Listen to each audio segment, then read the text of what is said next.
aspects of region, class, and socioeconomics, Twain departed from his earlier work.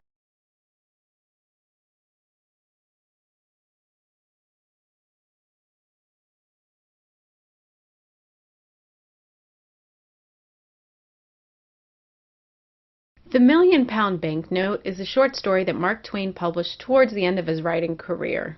Having already gained fame in the literary realism movement in the United States as a writer who highlighted aspects of region, class, and The £1,000,000 Banknote is a short story that Mark Twain published towards the end of his writing career.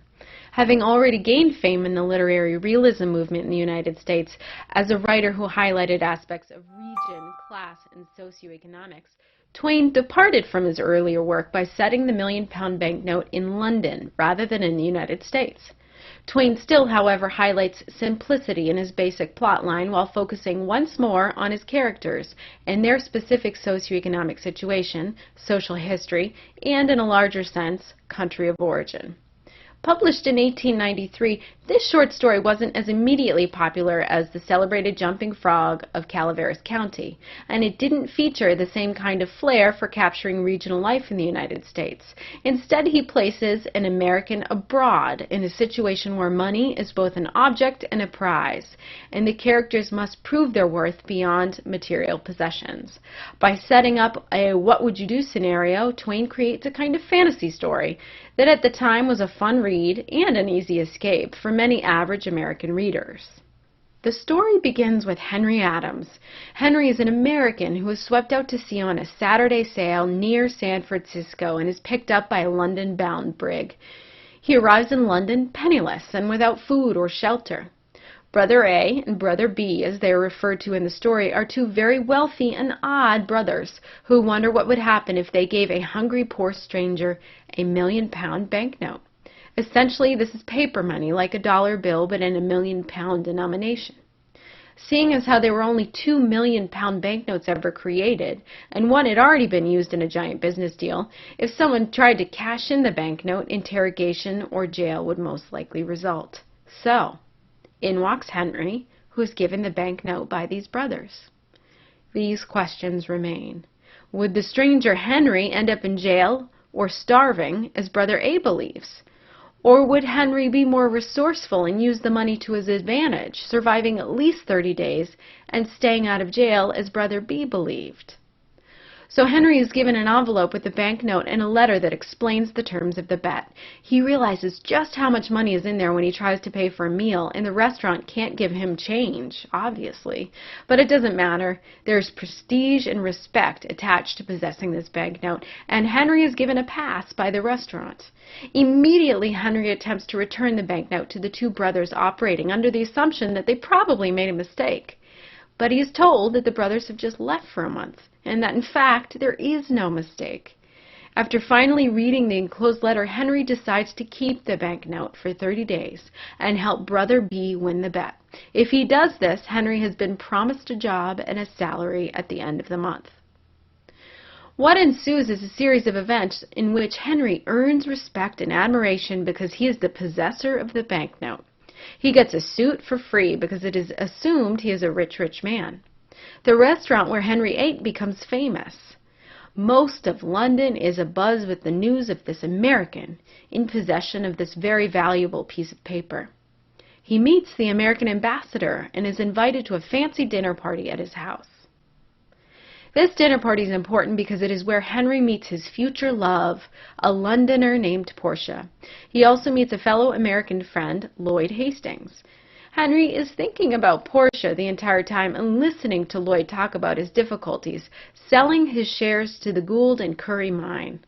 Finally, Henry is able to concentrate on Lloyd and his issues. Lloyd asks for help. Henry decides to help both himself and Lloyd by drumming up interest in the shares. They agree that both men will split the earnings if anything were to sell. Henry uses his fame in this case. People hear Henry talk about the shares and they listen. Ultimately, the shares do sell, and Henry sits pretty with $1 million of his own dollars in a bank account at the end of the month. And in the end, the only thing that matters to Henry is Portia. Henry goes to see Brother A and Brother B at the end of the month. Portia comes along. Henry hands over the banknote, which makes Brother B very happy. He has helped Brother B win the bet. Henry also tells him that he does not want the job in the end because he was able to make his own money. Portia reveals, with a good sense of humor, that she knew what was going on the entire time because Brother B is actually her beloved stepfather. Henry and Portia marry. The brothers take the banknote to the bank to get it cashed in and voided. The framed banknote is given to the happy couple as a wedding gift. Again, Twain ventures here into a world where a commentary on socioeconomics underscores an interesting story. Really, two eccentric wealthy brothers want to see if a poor and hungry soul will be able to last a month without cashing in a banknote. Brother A will win the bet if Henry ends up in jail. Not the greatest or kindest of human experiments, no? One could argue that the brothers are portrayed as insensitive and cruel, dangling money in front of someone who needs it. Henry, though, decides to wait it out. Through various interactions, he's able to figure out ways in which this banknote can work for him. He not only comes out victorious in the end with the girl and quite a bit of cash of his own, he's able to tell the brothers that he doesn't want their help anyway. The poor, hungry soul was actually a thoughtful and resourceful man who truly understood how to survive with the power that this money brought.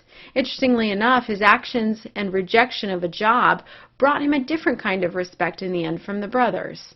When Henry and Portia marry, they are able to do so on their own terms. Henry's money does come from the experiment, but he says that the best thing that the banknote ever gave him was the love of his life. Another thing you have to examine closely when you read Twain is geography and region.